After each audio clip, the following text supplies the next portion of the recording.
Hello and welcome to Why Button, the podcast that asks why we care about video games. I'm your host, Kyle Starr. On this show, I interview creators, enthusiasts, journalists, and media personalities about their origins with video games, what keeps them so interested in the medium even when they're not playing, and what excites them about the future. On this episode, I'm joined by Andy Robertson. Andy is a longtime games journalist, founder of the Family Gaming Database, and author of the book Taming Gaming. Just this week, Andy announced a Kickstarter for a new game discovery app he and his team are building called Ludocene. Simply put, it's a games recommendation engine powered by human-curated data, augmented by expert curators of the user's choice, and packaged like a dating app. It's quite brilliant and beautiful. Quick backstory to this conversation, I learned of the app from the Guardian's Pushing Buttons newsletter by Keza McDonald. I then reconnected with Andy on Blue Sky, and he offered to send me a press release for a write-up on the app. And then it dawned on me that it might be more fun to just have a conversation about it on Why Button. I think games discovery is a huge part of why we care about games, and it seemed to align pretty well. While we lead off with Ludocene, we do get quite deep into why Andy cares about video games and what they mean for people of all ages and the culture at large.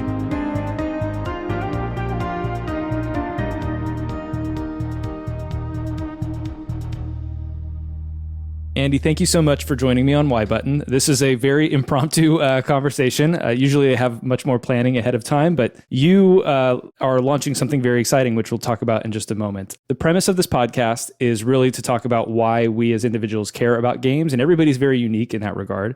I myself don't play a ton of games these days. I'm a parent, which I think you can empathize with. I am very busy at work and just managing the household and all this sort of jazz. There doesn't leave a lot of room or time to play games, but I still am fascinated with the medium. I find myself, consuming tons of podcasts, reading news all day about it. Like that's where my focus goes when I have a moment, is games and the industry and the technology behind it and the culture and everything at large. And so I'm trying to figure out why it is I care about games. So I like talking about to other people why they care about games. And for yourself, who's been a journalist for a while, who's been doing a lot of work in the family gaming space, which we can talk about as well, and who's now launching this new app called Ludocene. And correct me if I'm pronouncing that right. I think I'm pronouncing that right, Ludocene. Spot on. It's great. Beautiful. An app built around game discovery, which at some level, I think is at the heart of why we care about games. You have to discover them first. So that's my preamble here. That's what I've been running in my head the past night as I've been preparing for this quick conversation that we have. We'll get into the why of everything as well, but I really want to kickstart it with talking about, no pun intended, kickstart this with talking about Ludocene and what this is and why it's important.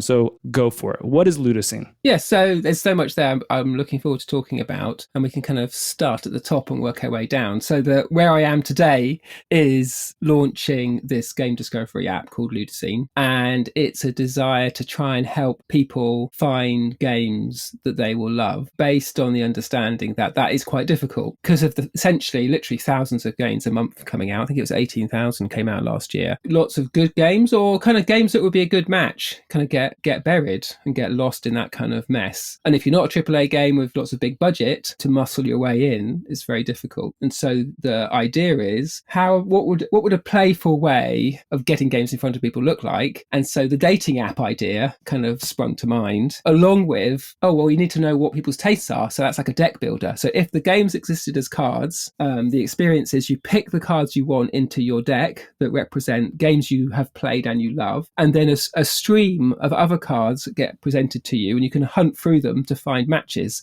and you reject them or accept them like you would in a dating app. So that's the basic premise. But kind of underneath that is a long history of games. But as I said in the Kickstarter video, quite near the top is my understanding that games are really valuable. And as I said, finding the right game at the right time can completely change your day or week or month, and have a really positive impact on how you're feeling, how you're coping, what you're thinking, how you're making sense of things, much like other media. So it's a fun thing, but I think it's something that could become quite important, which is why I'm really excited about it. Indeed. And I want to continue talking a bit more about it before we get into the depths in your history a bit. Softball question here. Where does the name come from, Ludocene? Yeah, so I was reading a book by Donna Haraway called Staying with the Trouble, and she makes the point, along with other people, that we use this phrase, the Anthropocene, to talk about the era we're currently living in, which is kind of to say it's the era where humans have kind of a geological impact on the planet. Kind of like it's the era where the humans screw the planet up. And her point is, well, like, that might be an accurate way of describing it, but that, like, how do we become the people who survive after they've screwed the planet up? Or how do we find a way forward? What's a better word to use? And so she comes up with this word, the Cthulhucene, which is about becoming kind of the earthy or the rooted or the tentacular kind of entangled ones, where we find a way of living which is much more connected to each other, which is kind of lovely and has that kind of Cthulhu word in it, which as a gamer I was quite familiar with. And so I liked what she was saying. As I was reading her book, I was realizing a lot of the things that she would point to are things that video games deliver, kind of the way we connect to each other, the way we kind of go deep into experiences, have quite an embodied encounter with someone else's life or a different space, get entangled with it, but then come back and reflect on it and then go back in. And so I came up with this idea, well, what would the word be for the era where play took its place as kind of a cultural force? And so that's where the idea for Ludocene came from, this idea that it's the era where play in lots of shapes, and obviously video games are one form of that, can have a positive or a gift for the future of where we need to go as kind of humanity. So that's probably the first time I've said publicly really where the names come from. But most people are just like, oh, that's kind of quite cool.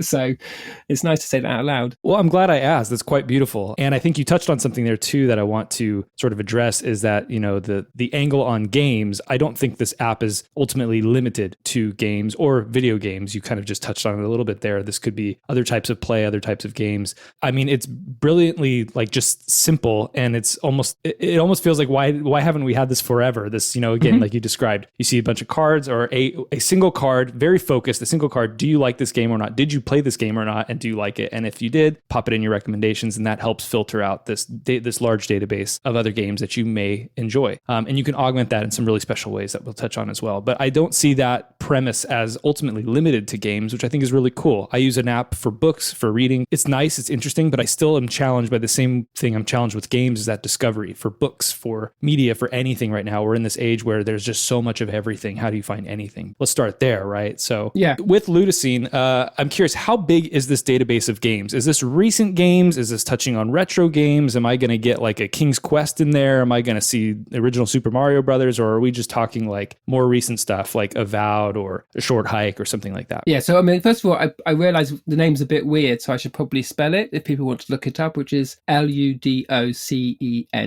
which is a shortcoming of picking that name. But I quite like the awkwardness of it. It's not a commercial product. It's not kind of trying to, say what it is on the tin, that kind of thing. It's just this kind of grassroots project. But so in terms of coverage, so the background, sort of going down a layer, is that for a long time, I've been running a database for families called the Family Gaming Database. And we started that by kind of adding games that we thought parents should know about, or if their kids wanted to play them, as it was a way for them to look up games. And soon realized that has to be all games, because kids don't just go after games that are designed for kids. They'll go after anything. What's the talk of the playground?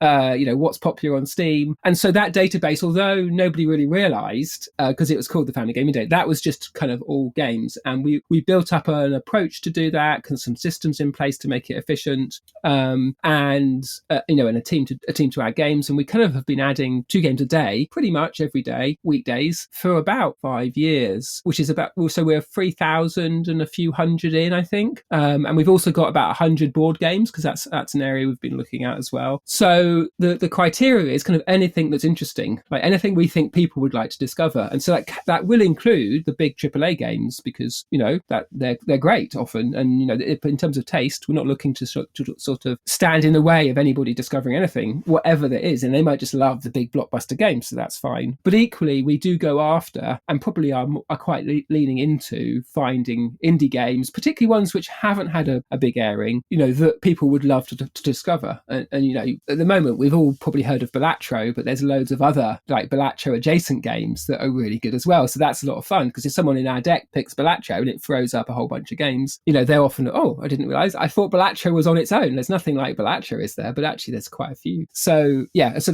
that's kind of the scope of it, and we continue to add a couple a day. What's been interesting with Ludocene is because we're adding in this layer of experts. So we've worked with anyone who's got really great tastes and knowledge when it comes to games to essentially set them up on the system as a profile, which is represented as a card. If you pick that expert into the expert slot, then their tastes influence the games we're suggesting, and the games that pop pop up in the feed will come from them. So steadily you kind of lean into their kind of taste of games. So that's been a nice way for us to kind of take a step back and say, we don't want to be in the way of people's games. We would never say any game is good or bad. It's just, well, is this to your taste or not? Is this what you want to play? And so having those experts in place lets us do that. But also, it also throws up lots of niche games that maybe we haven't got. And so the conversation with experts has been interesting because we've been adding to our list and finding quite a bunch of games that we thought we were quite well covered for, but really we probably weren't, just because every little group of people has their own kind of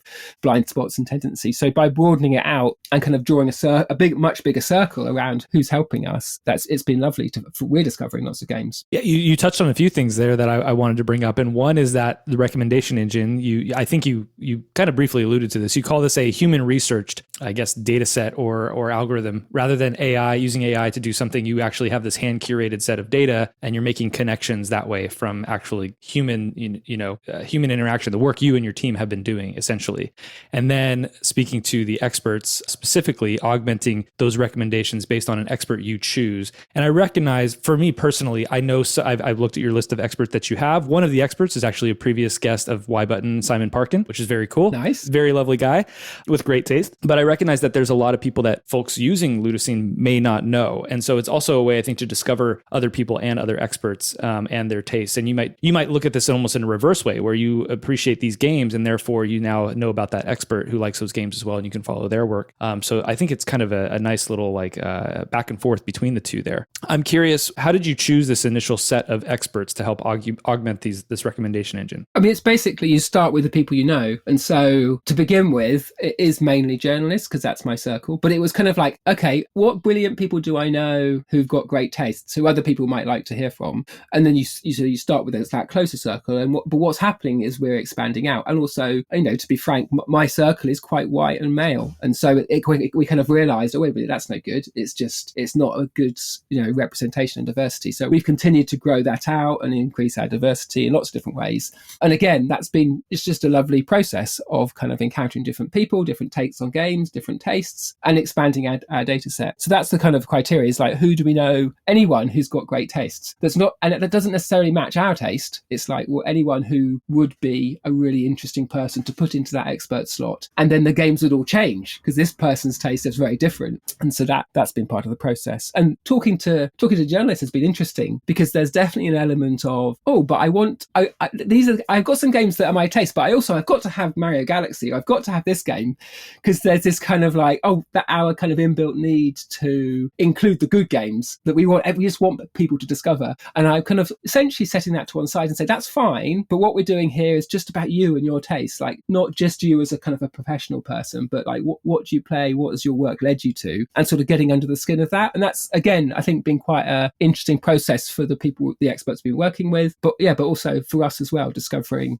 new games. So it's definitely something we're learning as we're going. And the Kickstarter, is about money, but it's also about all the connections that come with that and the suggestions. And already we've got a big sort of feature list of things we hadn't thought of that supporters are kind of saying, wouldn't it be great if it did this? And we're like, it really would, let's do that.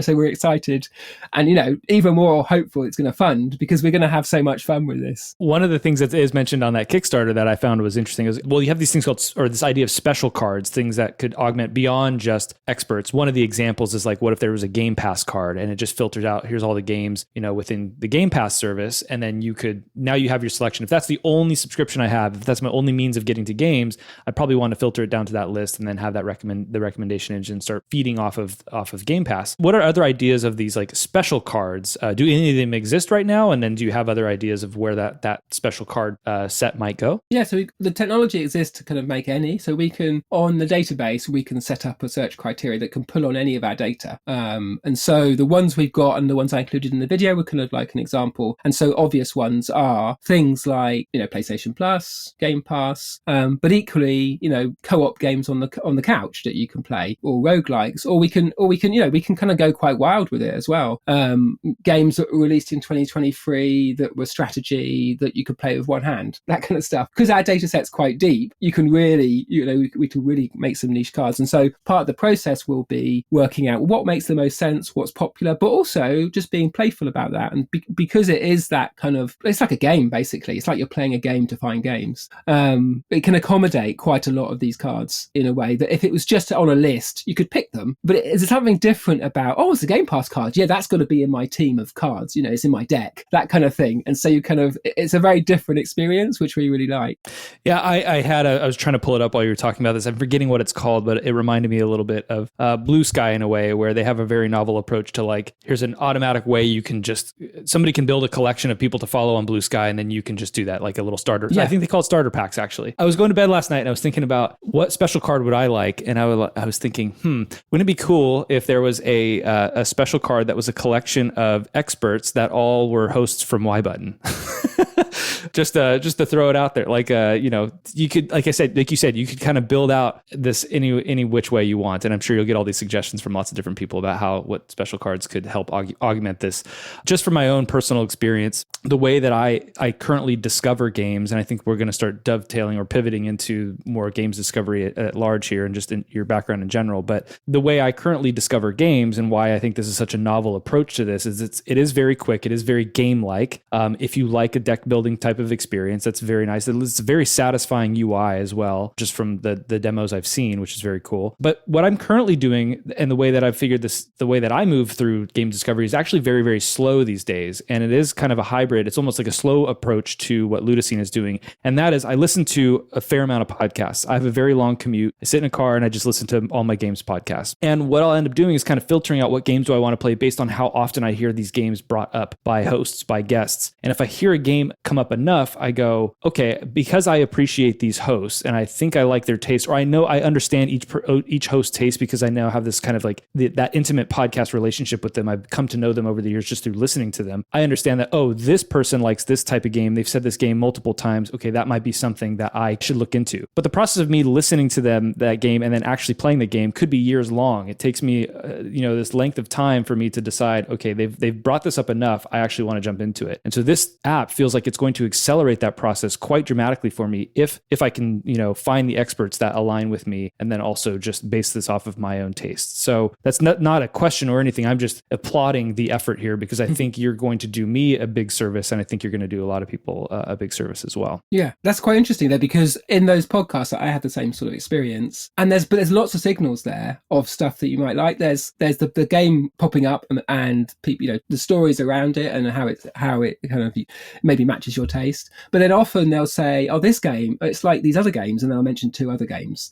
And so you get that secondary signal of like, this is like something else. And if you like one of those, then you'll like this. But that information is kind of lost to the ether. It's quite hard to kind of get back to that. And even just to remember it, you might remember the main game, but what were those secondary games? And so part of what I like about what we're doing, we're kind of bringing that is a space for particularly those experts to kind of have that knowledge in one place. And particularly, with websites closing and social media being quite fractured, the idea of having somewhere where we're not going to lose that, particularly if those individuals decide to move on to other industries, or we don't all stay in video games forever. Then again, all that knowledge and that kind of like what games like what game is kind of leaves with them. And so the idea of having a resource that would kind of capture some of that and would pay, also we've not talked about this, but would pay experts for their time and for their knowledge and for their long history with games, but would provide that kind of archive of kind of knowledge going forward, and would keep it safe and make it very available and largely make it free to access. Regarding the data of the cards, how these things connect together, what types of, I guess, data points are linking games together? So for instance, right now I'm thrust into trying to go through the Kingdom Hearts catalog. And I'm largely playing these games not because they all a lot of them vary. Some are just very action focused, some are deck builder types, some, they all have their own little like spin on something. But what does link them is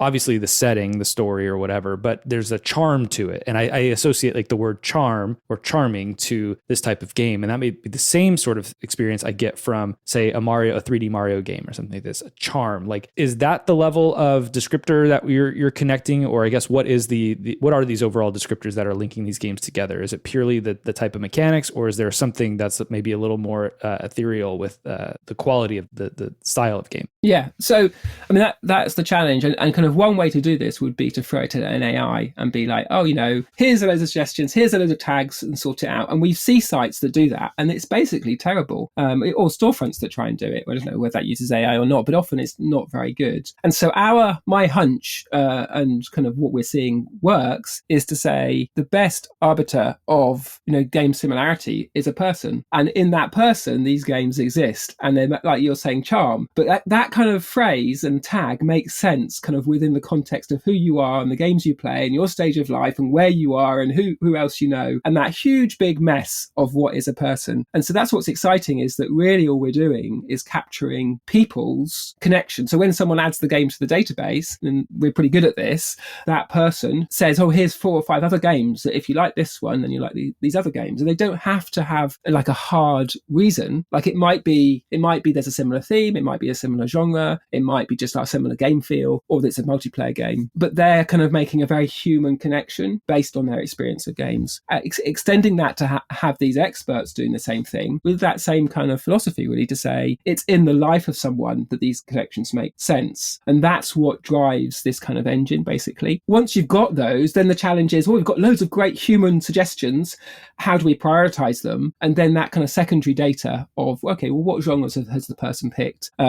What style of play do they most like? What is popular at the moment, or those sorts of things. Those secondary can then be used to kind of stack them in a particular order. And again, that's what those other cards can come in and change the stacking a bit. And so it's quite an unusual approach, really, because to do it takes such a long time. And so we've been doing this for like 5 years with the database, and are in a position now to sort of expand and sort of scope up. But it's not an efficient way to do it, because you need people who've got really good experience. And so I can see why an AI approach would be there'll be a good business case to say, well, it won't be as good, but it will look like it's quite good. So, but what's exciting is saying, no, we don't have to do that, because we're in the position of having this data that's very human focused. And a lot of people who use Ludocene will never know that. They'll just use it and it will work. But I think powering it this way is quite revolutionary, and so I'm quite excited about it. That's great. So let's assume you're an expert in this app. I want to know about your taste profile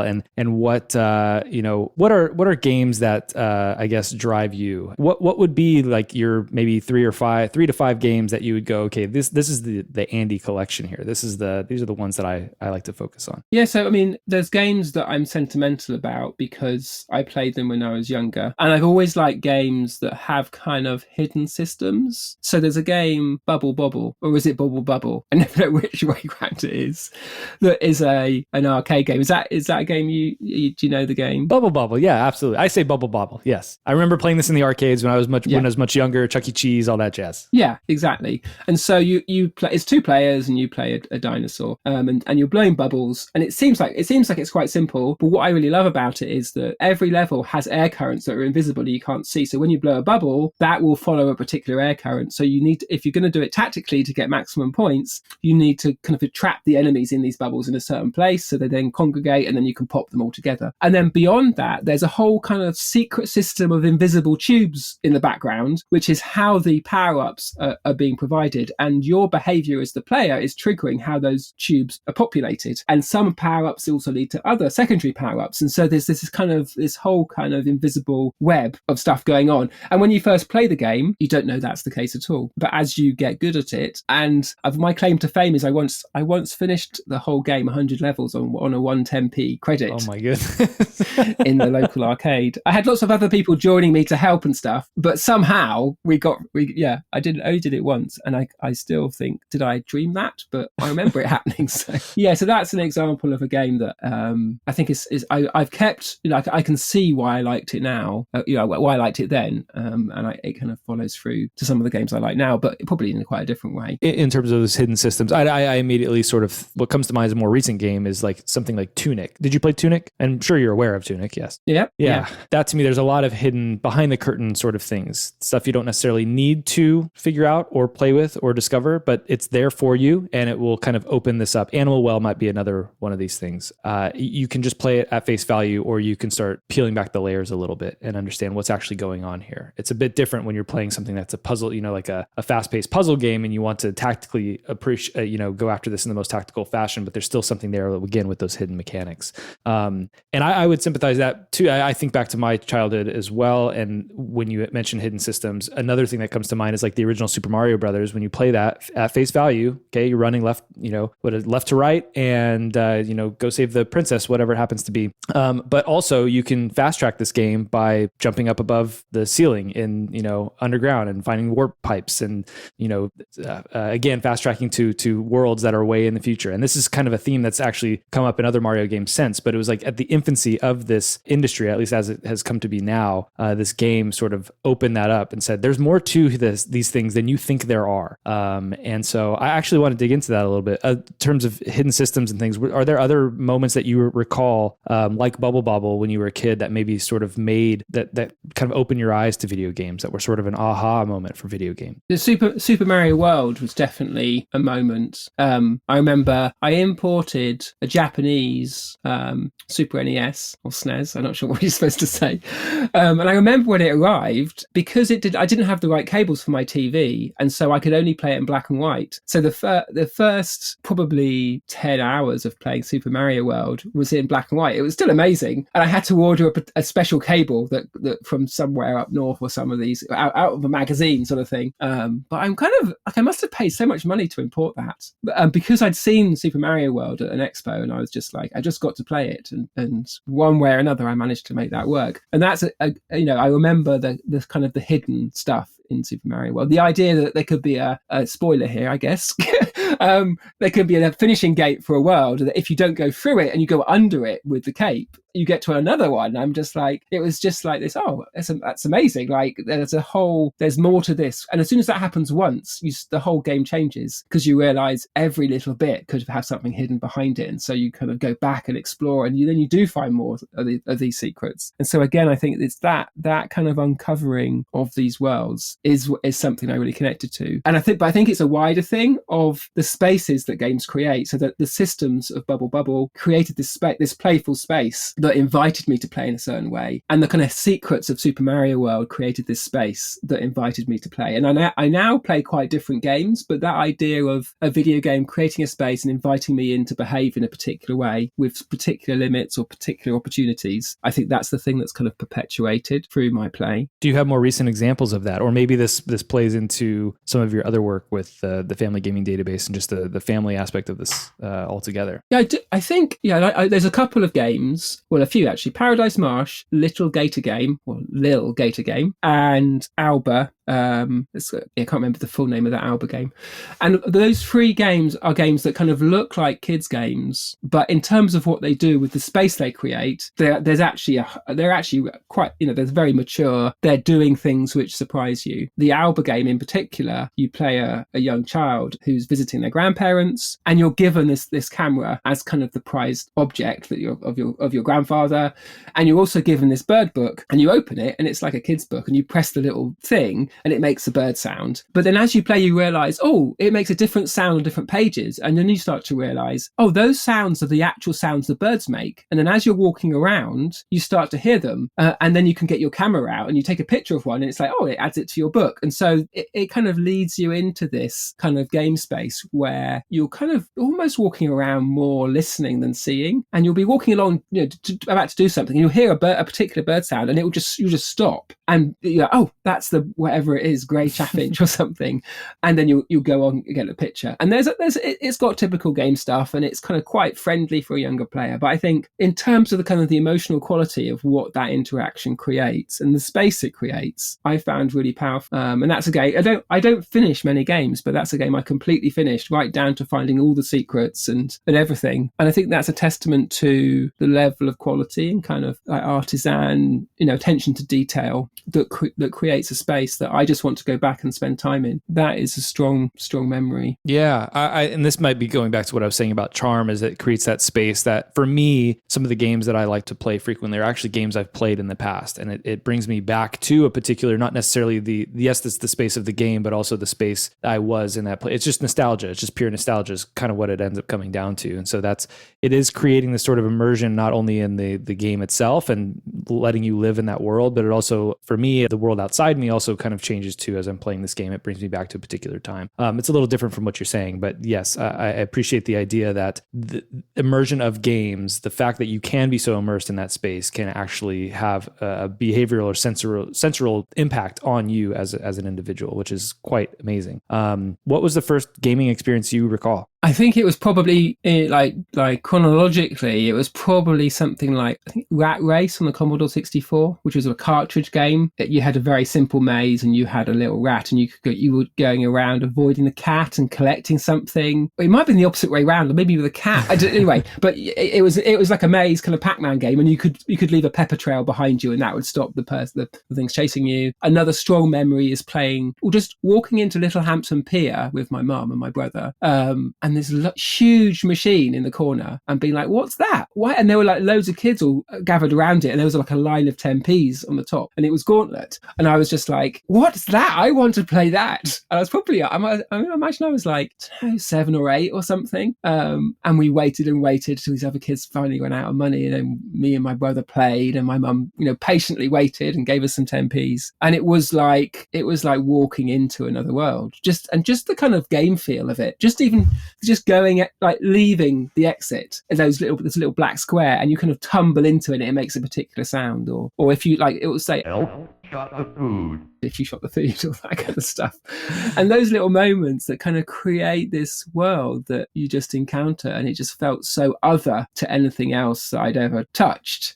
Even the machine being so big and kind of probably having on my tiptoes, kind of, can I see what I'm doing? Yeah, so those two are definitely strong memories. I think with the arcade, with Gauntlet Arcade specifically, and thinking back to Ludocene now and game discovery, there's an element of game discovery that is definitely lost now, maybe not entirely, but pretty close, I imagine. That's the discovery of finding these things in arcades, right? Like you would go and see, where's the crowd gathering? There's this game, and you get to see, you're watching the people play, and you can get in line to play it yourself. And it was not only the game, but it was the aesthetics around the game that would have to draw you in and attract you to play this thing, right? So that is how I think a big draw or big discovery of, there certainly were not as many games then as there are now. Now is ludicrous. There's tons of these things, but there were a lot of games back then, and a lot of companies pumping out, largely crap just to get your coin, basically. But there was also a lot of really great stuff out there, which is why we have the games that we do today. And so being able to discover these and have some kind of filter and see where are the people attracted actually in physical real life is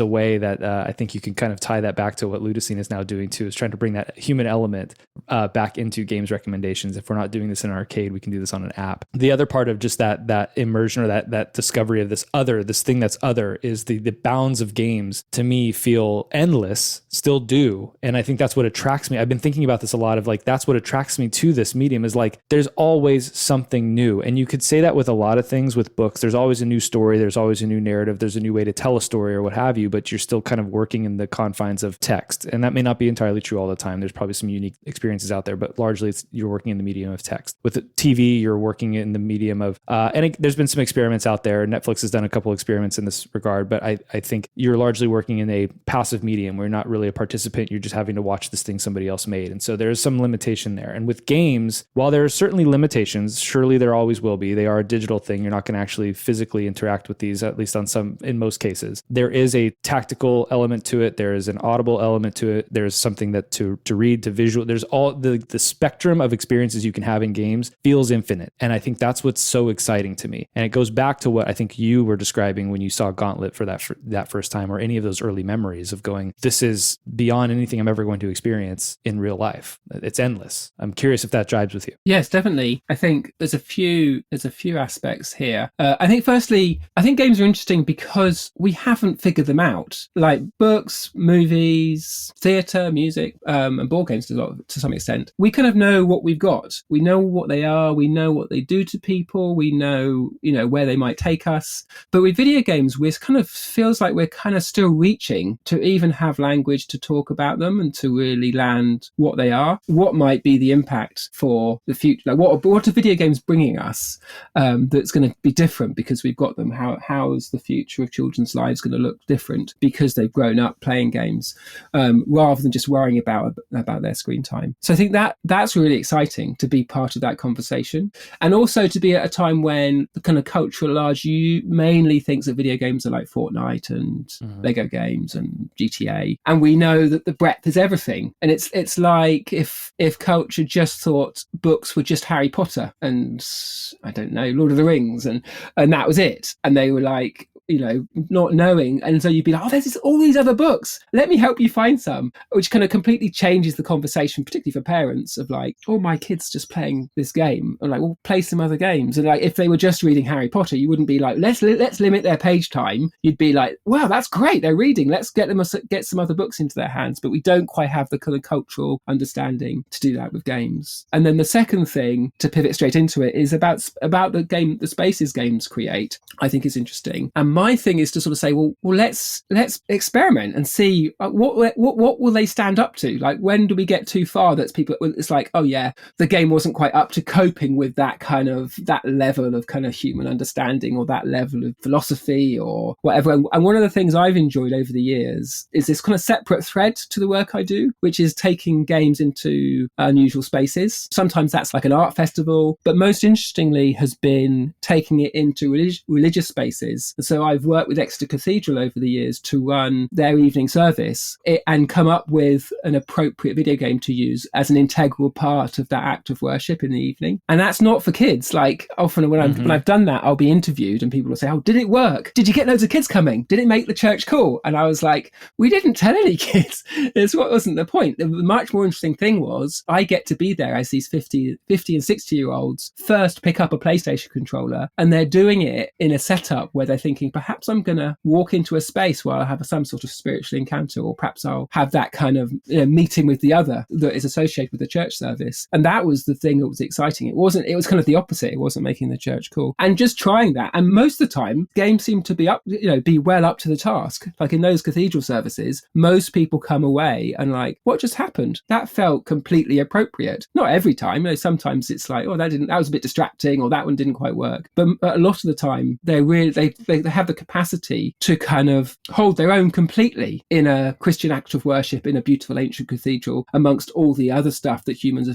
have done to bring themselves to encounter God or the other, or however you want to describe it. Are you actually, when you're bringing the games into these spaces, is it part of the service for that day? Is it part of the, is this paired with like a sermon and what have you?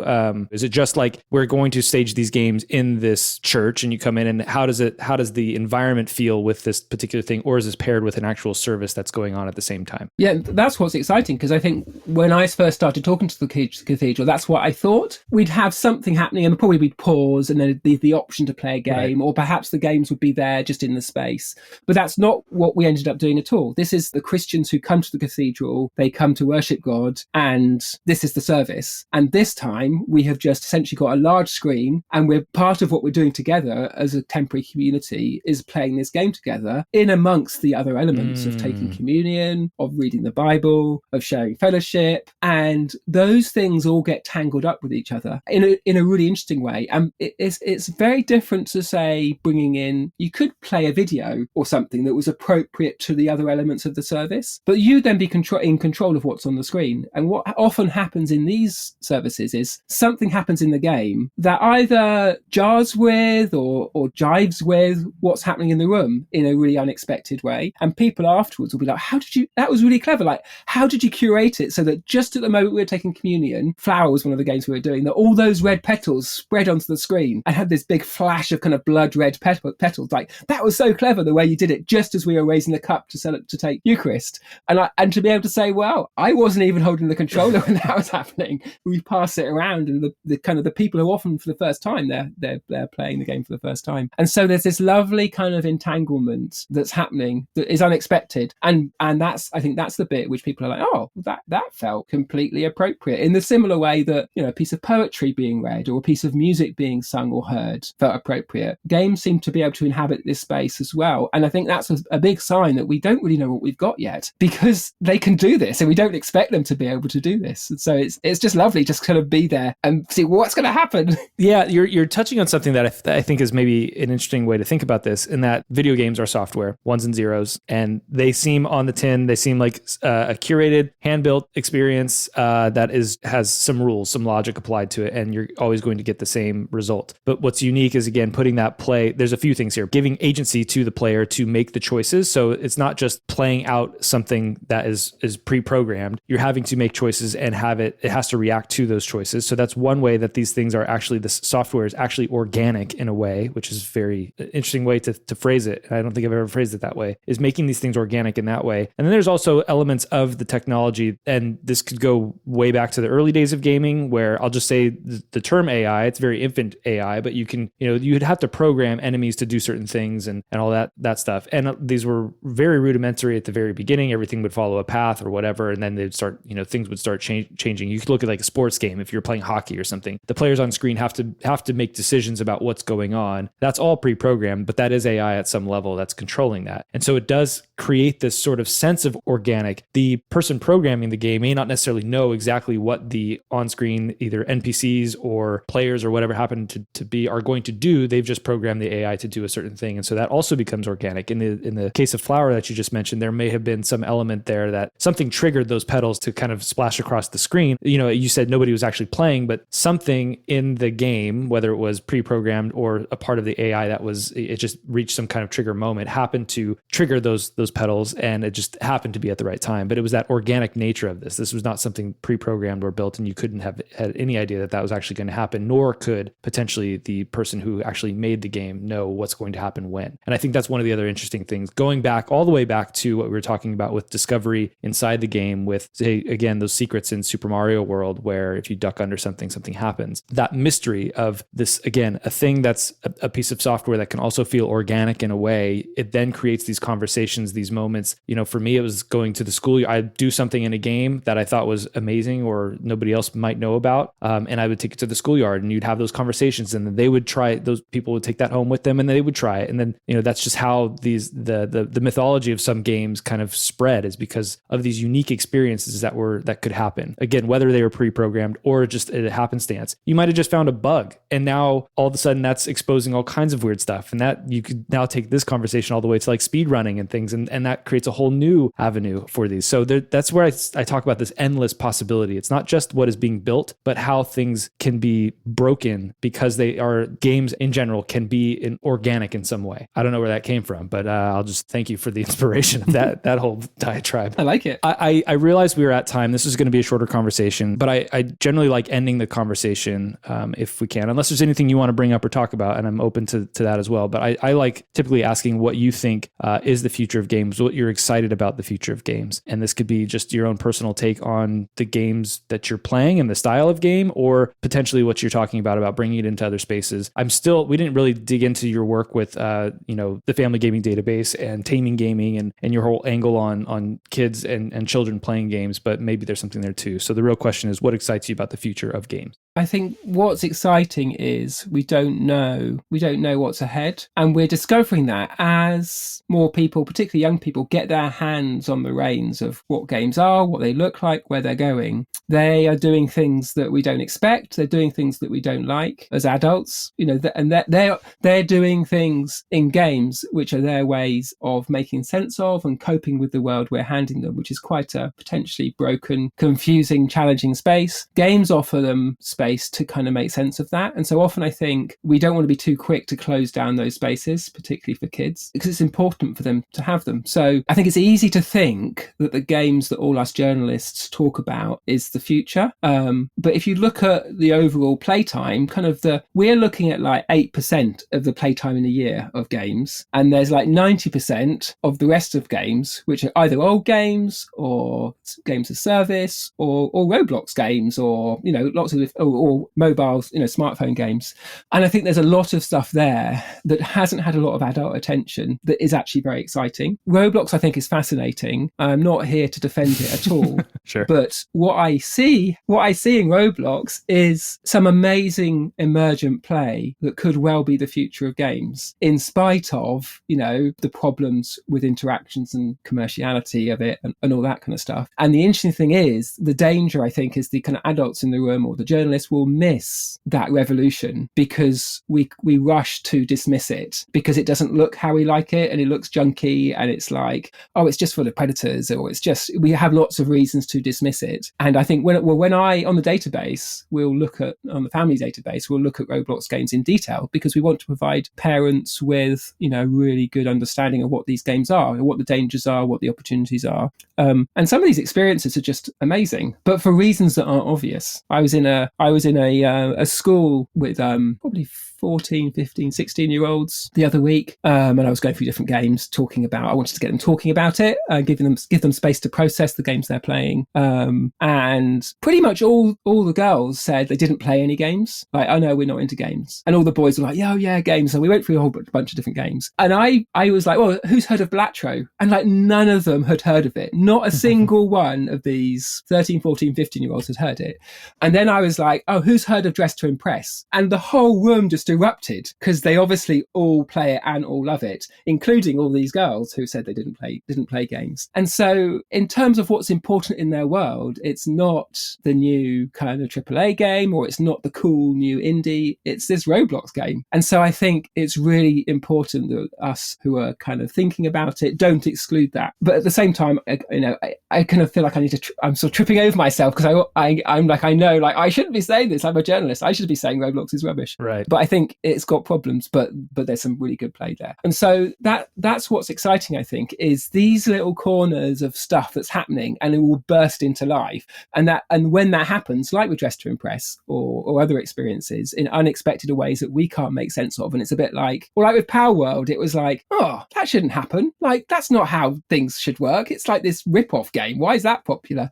And it kind of goes against the grain. And I quite like that, the way it's kind of an unruly, we've got challenges of big companies making lots of money, but I think a lot of this kind of unruliness is actually quite a good kind of pushback against that, because it is quite hard to tame and to kind of funnel players in a particular direction, because they'll just find this new thing and they'll be off and it's like, oh, what's happening here? And then we're sort of playing catch up. So does that make sense? I wonder how that comes across to you, kind of. Yeah, no, it does. I immediately thought of like, I don't think all business is ill, right? Like I think there are people who can exploit when they see something is popping off or whatever, they will try to exploit that. This happens not only with games like Roblox or whatever, but this happens with, the new TV show explodes and then all of a sudden you have 5 different versions of that same TV show, basically, because that's what they're chasing the buck, right?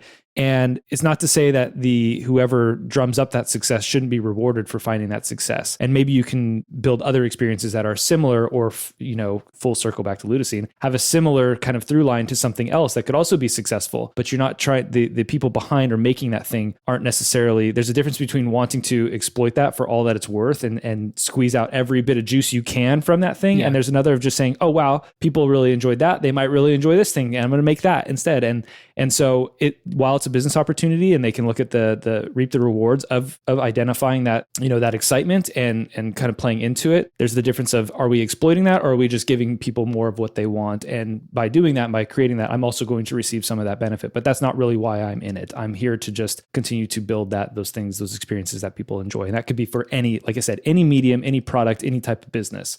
You find it's the product market fit, right? The market wants something and you find the fit and you go after it, right? So you have have to be, there is that sort of ill will side. And we, as like you mentioned, as parents, as an older generation now who grew up with games that were, it's cyclical. Rock and roll was frowned upon when it came about, and movies I'm sure were shunned. And when we played games, it was probably the most evil thing in the world, of kids just losing their lives to these things. And to some extent, maybe it's still seen that way in some circles. But we also we kind of have to look back at those experiences too and say it's not all bad. Just pay attention to what's going on here. Why is there excitement around it? And then kind of like lean into that. But recognize that there could be nefarious activity on the other side. And you just need to kind of separate these two worlds. So I appreciate that thought, that sentiment. That's great.